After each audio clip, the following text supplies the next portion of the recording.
Viva António Filipe, cabeça de lista da CDU pelo Distrito de Santarém.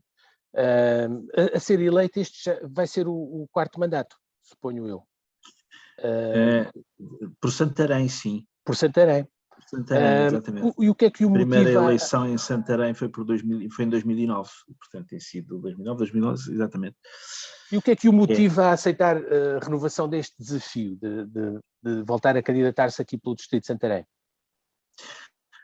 Bem, desde logo uma identificação que já tenho vindo a manter ao longo dos anos. Quer dizer, quando me candidatei pela primeira vez por Santarém, enfim, uma das razões era de ligações familiares ao distrito que tinha, embora não seja residente no distrito de Santarém, mas tinha uma relação familiar muito estreita com o concelho de Alcanena, que é a terra da minha família pelo lado materno, e onde passei, enfim, longos períodos mais na infância. E, portanto, havia essa ligação familiar, e a partir daí, de 2009, tenho vindo a ser eleito pelo Distrito de Santarém, tenho procurado manter uma ligação mais estreita possível à região, não perdendo de vista o facto de que, embora a representação da Assembleia da República seja uma representação nacional, e os deputados, como diz a Constituição, representam todo o país, mas não ignoramos que o facto do país estar repartido em círculos eleitorais distritais, que deve implicar uma ligação aos eleitores, ou seja, haver uma proximidade, tanto quanto possível, entre os eleitos e os eleitores, procurando levar à Assembleia da República aquilo sobre o qual a Assembleia da República pode intervir e que possa vir, de facto, a beneficiar as populações e a região.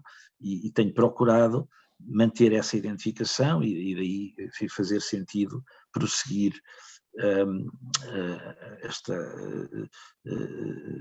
mais uma pugna eleitoral, mantendo essa ligação ao círculo eleitoral de Santarém e mantendo a candidatura por esse círculo, cuja representação de facto muito me honra. Portanto, é com um grande orgulho que procuro representar o melhor possível o Distrito de Santarém na Assembleia da República. Faz, portanto, um balanço positivo da sua ação como deputado do Distrito. Há, assim, algumas marcas que... Faço, claro que para os cidadãos, enfim, tendo em conta que se trata de um órgão de soberania, o grau de satisfação dos cidadãos está muito relacionado com o grau de satisfação relativamente àquilo que são as políticas que são prosseguidas no país, como é evidente.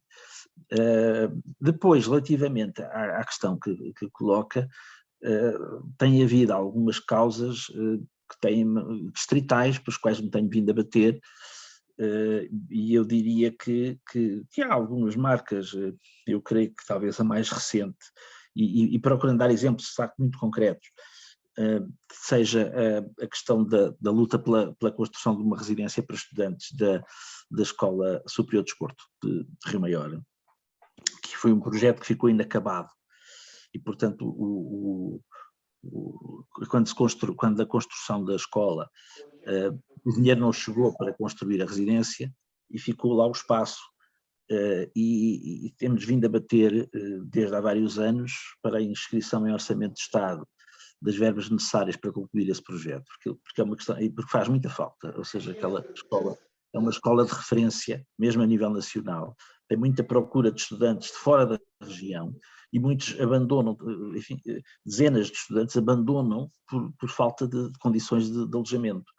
Portanto, tem sido uma batalha que tenho vindo a empenhar, e conseguimos inscrever em orçamento de Estado essa verba, e que a coisa está em andamento, e portanto o facto de ter sido já lançado um concurso, enfim, é algo que nos motivo de satisfação, embora os termos em que a verba que está inscrita ainda não permite a totalidade da obra, mas de qualquer forma, enfim, foi um projeto do qual me empenhei pessoalmente e que obteve aprovação na Assembleia da República, e é um motivo de congratulação. Por outro lado, tem sido possível também obter algumas convergências com os vários deputados eleitos para as várias forças políticas no Distrito de Santarém, em algumas questões sobre as quais nos empenhamos e que que obtiveram resoluções favoráveis da Assembleia da República, mas que ainda não foram concretizadas. É o caso, por exemplo, da travessia do Tejo entre a Chamusca e Golgã, aquela ponte velhinha, a substituição daquela velha ponte Joaquim José Isidro dos Reis, que liga a Golgã à Chamusca. Há uns anos atrás houve uma convergência que também promovemos relativamente às barreiras de Santarém, à consolidação das barreiras, que também foi uma obra que foi por diante e que passou também por uma iniciativa nossa que conjugou vontades de deputados eleitos por todos os partidos, mas eleitos por Santarém, e portanto essa procura de convergências para bem da região, mesmo que transversais às várias forças políticas, creio que é um elemento pelo qual nos temos batido e apesar de tudo com alguns resultados.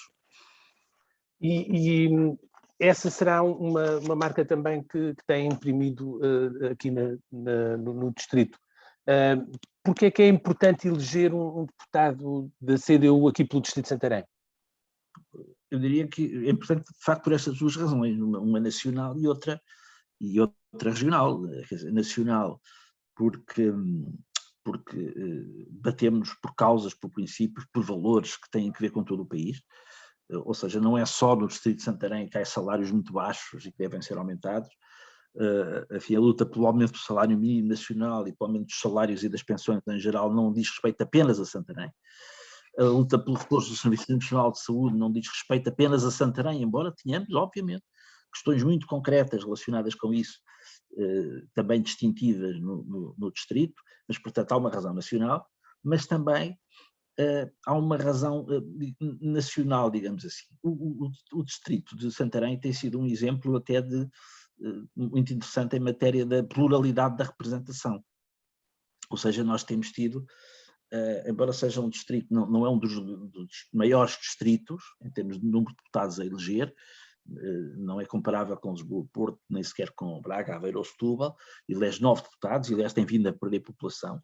A primeira vez que fui eleito havia 10 deputados a eleger e neste momento há 9, o que significa que o distrito também sofre dos problemas do interior, e portanto também tem concelhos que têm vindo a perder população de uma forma muito preocupante, sobretudo os concelhos do interior e mais envelhecidos, mas tem sido possível haver uma pluralidade de representação, não é? Ou seja, não haver só 2 partidos representados que representem o distrito de Santarém. Isso tem valorizado a representação do distrito de Santarém, e o distrito tem beneficiado com isso. E pelas provas concretas que temos apresentado, de iniciativas relacionadas diretamente com o distrito de Santarém, é a nossa convicção de que ter a CDU representada na Assembleia da República é importante. E, portanto, quer-nos parecer que esta repartição de votos que o povo do distrito de Santarém sabiamente tem feito, que tem permitido a eleição de um deputado da CDU pelo Círculo nos últimos anos, a manter-se, como esperamos que se mantenha, é um elemento positivo para a população só tem a ganhar com isso.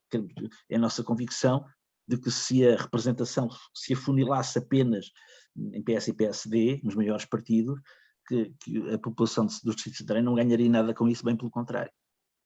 E por isso que quer-nos parecer que é muito importante que esta representação da CDU se mantenha. Já falámos de algumas das causas por que se tem batido aqui no distrito, e eu perguntava-lhe quais vão ser as prioridades aqui para o distrito neste mandato que agora aí vem. Bom, nós neste mandato eu diria o seguinte, para além daqueles aspectos que já referi, que têm a ver com todo o país, mas eu diria que se quiséssemos referir alguma especificidade, eu creio que era importante algumas coisas. Uma delas, a questão do reforço da prestação de cuidados de saúde. E aqui não falo só dos centros hospitalares, do Centro Hospitalar Médio Tejo e do Hospital Distrital de Santarém, que naturalmente são unidades hospitalares que merecem sempre uma grande atenção e um grande investimento. Só há muito pouco tempo, por exemplo, é que há uma ressonância magnética no distrito de Santarém, o que é inaceitável. Um atraso muito grande nessa matéria.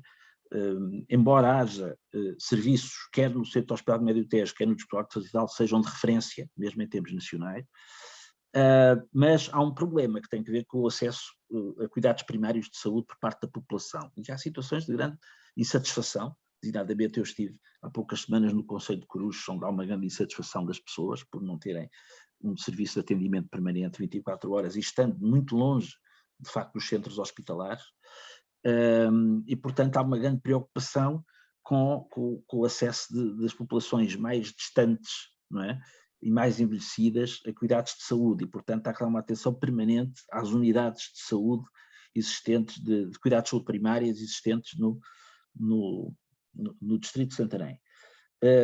Creio que há um problema de acessibilidades que se arrasta sem solução, que tem que ver com o congestionamento do trânsito na Estrada Nacional 118, ou seja, toda a estrada pela margem sul do Tejo, que vem vem de Alcochete e, portanto, até Abrantes e, portanto, atravessa praticamente todo o Distrito de Santarém, com um trânsito muito intenso pelo interior das localidades. Portanto, nós temos cidades que são atravessadas diariamente por veículos pesados, grande número de veículos pesados, e que atravessam precisamente pelo meio das localidades, desde Salmoura Correia, Benavente, Salvaterra de Magro, Almeirim, Alpiarça, Chamusca, portanto, todas atravessadas,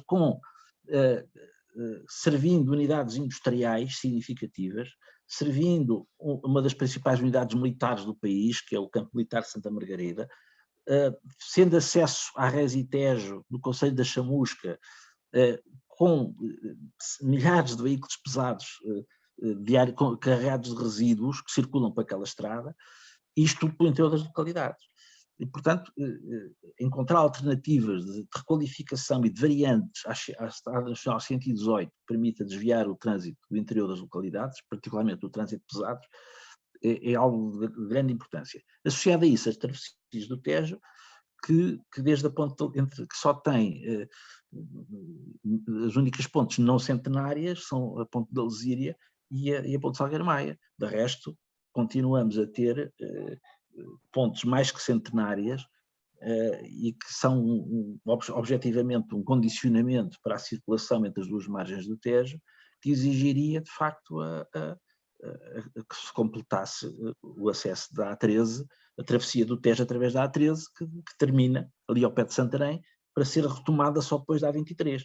E, portanto, há aqui questões de acessibilidades que deveriam ser resolvidas e procuraremos no próximo mandato encarar esta questão de uma forma diferente, porque este problema deve ser resolvido e não está previsto que o seja no quadro dos investimentos que foram apresentados pelo Governo recentemente. Esta questão não está, do nosso ponto de vista, devidamente equacionada, para além de que importa modernizar também o transporte ferroviário para já proteger o ramal de Tomar, que está sempre a ser ameaçado, ou seja, está sempre a ser posto em dúvida a sua continuidade, e requalificar o entroncamento em termos de interface ferroviária, ou seja, a estação do entroncamento hoje carece de uma modernização urgente, não é? Tendo em conta a importância do entroncamento como entroncamento, ou seja, como de facto interface ferroviário que é, e merecia uma maior requalificação. Depois, eu salientaria um terceiro ponto, também muito específico da região, que tem a ver com questões ambientais.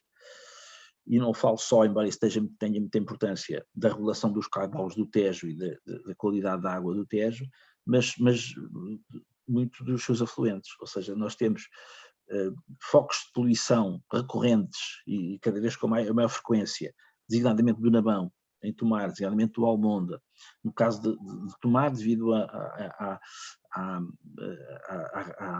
tarde ceiça, que não tem mostrado capacidade para resolver o problema. No caso do Almonda, poluentes de poluição industrial. E no caso de outros rios, poluição causada designadamente por suiniculturas, designadamente o Rio Maior, e portanto temos o caso da Alcanena, que continua a ser um dos casos mais... Não referiu a questão do novo traçado da linha férrea em Santarém, que é uma questão que a determinada altura mereceu muito consenso e depois parece ter caído um pouco. Agora há uma nova ideia sobre isso. tem havido, essa ideia foi apresentada, eu tive a oportunidade de assistir a uma apresentação dessa nova ideia, que, aliás, há uma insistência por parte dos seus promotores de apresentar aos candidatos da CDU, que nós naturalmente anuiremos com toda a satisfação, iremos marcar, procurar agendar essa reunião, e vemos isso com interesse. Achamos que de facto a questão tem que ser estudada, embora do nosso ponto de vista ainda não há uma maturação suficiente relativamente à solução em concreto. Essa solução foi apresentada, ela suscita dúvidas, mesmo na própria reunião foram suscitadas dúvidas relativamente ao seu impacto ambiental, porque se trata de um novo viaduto em cima do Tejo, não é? E que não deixaria também ter um impacto ambiental muito significativo e que teria que ser muito bem ponderada, e importa ver se não haverá outras alternativas que não passem necessariamente pela zona ribeirinha, mas também temos consciência de que isso tem implicações muito significativas em matéria de expropriações, e, enfim, de tudo isso. E, portanto, quer-nos parecer que essa questão deve ser equacionada. O facto do Estado previsto para o trajeto de alta velocidade de Porto de Lisboa ignorar o distrito de Santarém, portanto passar ao lado, não é uma boa notícia. Exatamente, não é uma boa notícia, porque essa seria uma oportunidade de requalificação da linha do Norte, precisamente na zona de Santarém, e portanto, não sendo essa a solução, deve-se procurar uma outra, mas que do nosso ponto de vista, ela ainda não existe, ou seja, ainda não há uma solução que esteja suficientemente consensualizada. Naturalmente que teremos muito interesse em colaborar na procura de soluções, mas neste momento não há ainda condições para dizer a solução é esta e temos que ir por aqui. E, portanto, ainda há que estudar, que aprofundar essa questão. Uma outra questão também que eu penso que está agora a decorrer um estudo mandado fazer pelo Governo é a questão da regularização do Rio Tejo, com a construção de alguns açudes. Ultimamente o Ministro do Ambiente também falou de se fazer um transvase dentro da própria bacia do Tejo. Como é que vê esse projeto de fazer a irrigação de milhares de hectares a partir do Rio Tejo, com a construção de açudes? Há um projeto Tejo, foi-nos apresentado. Sim. Exatamente, foi-nos apresentado já há algum tempo, já, creio que já neste mandato, ou no final do mandato anterior, creio que a questão já tem algum tempo. Nós reunimos com os promotores, ou seja, os promotores não, ou seja, com os cidadãos e empresários da região que lançaram essa ideia e já com ideias já muito concretas, e vimos esse projeto com muito interesse, ou seja, sobretudo porque não se trata de um projeto chave na mão, mas trata-se de algo que pode ir sendo construído à medida das disponibilidades que existam, e isso parece-nos muito interessante, e portanto nós manifestamos um grande interesse nesse projeto. Ele não é um projeto que se diga que tenha só um único promotor, não é?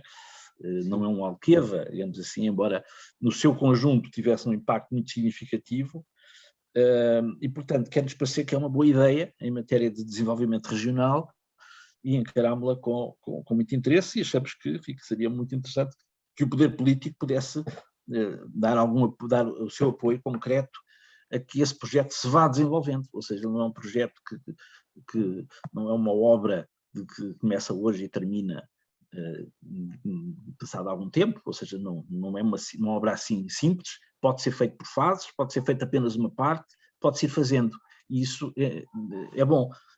E, portanto, nós vimos esse projeto com muito interesse e apoiamos os seus fundamentos, e, portanto, achamos que o apoio que pudesse ser dado, designadamente através do Ministério das Infraestruturas e da Agricultura, teria muito interesse, e, portanto, nós vimos nesse projeto Tejo uma boa iniciativa para o desenvolvimento da região. Ainda há pouco falou que muitas destas obras, muitos destes projetos não foram contemplados pelo Governo. Não sei se estava também a referir à questão do PRR, do Plano de Recuperação e Resiliência. Acha que este PRR está a passar ao lado do Distrito? Nós corremos um pouco esse risco. De facto, eu creio que não tem havido, de facto, um envolvimento que poderia haver.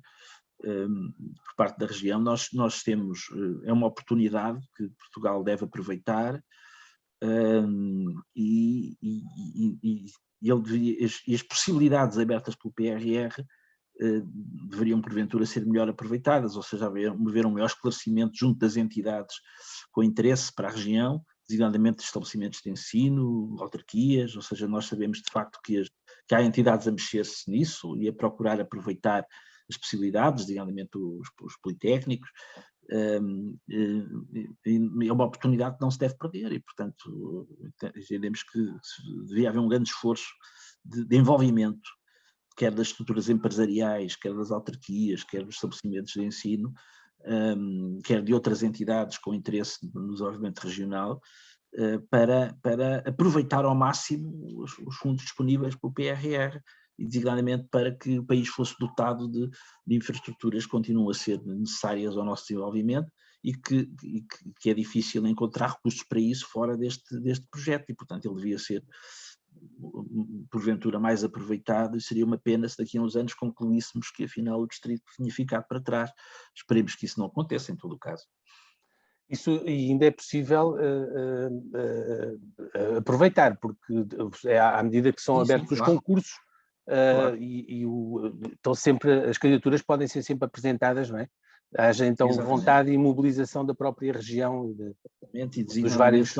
nós temos carências muito grandes na área social, ou seja, há grandes desafios que se colocam às populações, designadamente com o natural envelhecimento das populações, e tendo nós uma população, sendo um país que tende para o envelhecimento, infelizmente, e portanto há aí um outro problema. Nós temos que tratar do problema demográfico, mas relativamente ao envelhecimento já se nota hoje uma dificuldade enorme da população idosa em ter acesso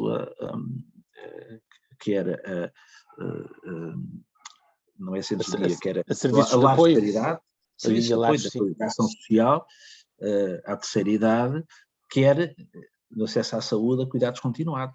Ou seja, a população idosa precisamos hoje ter uma rede de apoio à população idosa que infelizmente ainda não temos. E esse é um desafio que é inadiável.